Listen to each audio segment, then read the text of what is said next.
Assalamualaikum. Jumpa lagi dengan video Bengkel Logika. Pada video ini kita coba bahas satu masalah pada sebuah amplifier. Nah, ini kebetulan ada ampli yang dibawa ke saya. Kasusnya adalah ampli ini tidak mengeluarkan suara. Nah, setelah kita bongkar, kita mau lihat apa yang menjadi penyebabnya. Ampli ini sudah dimodifikasi. Nah, ini dari hasil pengamatan. Pada saat dinyalakan, sebelum dibongkar seperti ini, keluar asap, lalu ada bunyi seperti meledak sedikit. Setelah dilihat, ternyata ada kapasitor yang meledak. Nah, ini kelihatan kapasitornya. Nah, di sini kita coba fokus pada kapasitor ini, kenapa sampai meledak. Biasanya dari beberapa pengalaman kita, kapasitor ini meledak. Satu, karena tegangan kerjanya terlalu besar. Sebagai contoh, dari trafo di sini digunakan tegangan kerja AC sekunder trafo itu 24 volt. Kemudian elko yang digunakan atau kapasitor elektrolit yang digunakan 3300 mikro 35 volt. Ternyata di sini kapasitor ditambah 2 buah untuk diparalel dengan kapasitor utamanya.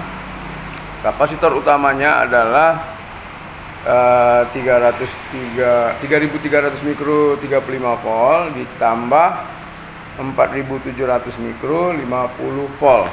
Nah, tujuan penambahan ini saya kira untuk memfilter, menstabilkan DC lebih stabil dan lebih banyak muatan tersimpan pada kapasitor, agar kapasitor mampu untuk mensuplai arus ke power amplifier dengan keluaran yang bisa menjadi lebih padat bassnya atau lebih bersih, hilang dari noise. Nah, ini kita tidak tahu apa tujuan dari konsumennya ini memasang kapasitor seperti ini.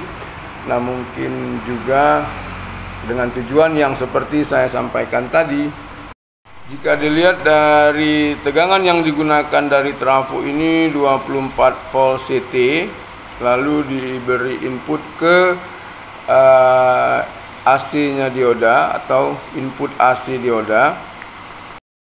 Harusnya dalam menambah elko kita harus memperhitungkan tegangan input kerjanya. Di sini kalau tegangannya 24 volt AC, lalu nanti disearakan, difilter dengan kapasitor, tegangan ini pasti naik menjadi 35-an. Nah, di sini harusnya kita menambah kapasitor. Saya kira idealnya adalah 50% penambahannya dari tegangan kerja yang kita pakai. Misalnya 24 tadi, ya paling tidak kapasitor itu kita gunakan 50 volt. Misalnya 4700 mikrofarad 50 volt, ataupun boleh juga 3300 mikrofarad 50 volt. Jangan kita gunakan tegangan yang 35 volt.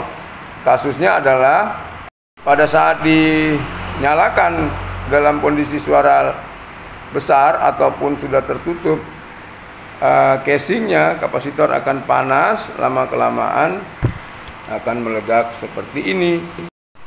Biasanya kasus meledak seperti ini yang rusak itu hanya pada kapasitor yang meledak tersebut, tidak merusak bagian-bagian lain. Penyebab meledaknya kapasitor juga bisa karena adanya short circuit rangkaian setelah kapasitor tersebut. Sebagai contoh, misalnya ada yang short atau ada yang tidak berfungsi dari transistor penguat akhirnya, ataupun ada rangkaian-rangkaian speaker yang short. Bisa juga dioda jembatan atau dioda penyearah baik bread ataupun dari masing-masing yang ada yang short, maka tegangan di situ akan bertambah besar, bahkan menyebabkan dioda panas, lalu kapasitor juga bisa jebol. Bisa juga karena resistor seperti yang saya tunjuk, kemudian transistor dengan nilai yang sudah berkurang atau berubah, ditambah lagi ada dioda jener yang putus ataupun short. Nah, itu juga bisa menyebabkan power supply bermasalah. Short circuit di sini adalah terhubung singkat antara arus positif dengan negatif karena ada komponen yang terhubung antara, kalau di sini misalnya transistor, antara kolektor dengan emitor atau basis dengan emitor atau kolektor dengan basis. Resistor yang nilainya sudah 0 ohm atau seperti tidak mempunyai resistansi. Kemudian dioda jener yang tadinya ada nilai resistansi dalamnya 0,5 ataupun 0,6 menjadi 0, ataupun ada kapasitor juga bisa jadi menyebabkan rangkaian itu bermasalah dan short circuit. Yang paling sering adalah efek dari rusaknya komponen-komponen pendukung dari transistor final. Maka misalnya ampli ini mati sebelah atau ampli ini salah satu komponennya jebol dari transistor final, itu juga bisa menyebabkan power supply overload dan bisa menyebabkan salah satu komponen dari power supply itu ada kapasitor yang kembung, ada dioda yang jebol, bahkan trafonya bisa bonyok atau lonyot. Ditandai seperti bau gosong ataupun keluar asap atau ada suara meletus.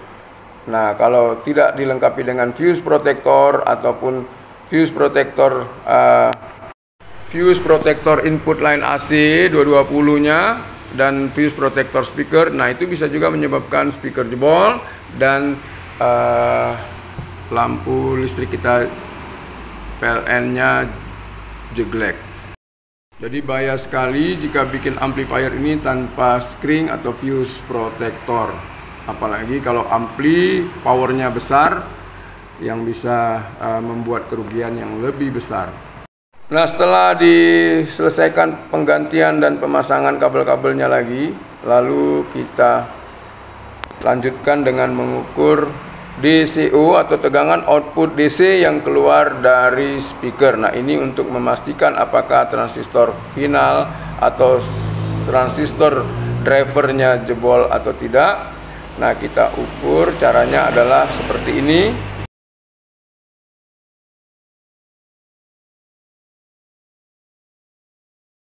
Nah, untuk menghemat waktu untuk pengukuran DCO, kita lanjutkan pada video berikutnya.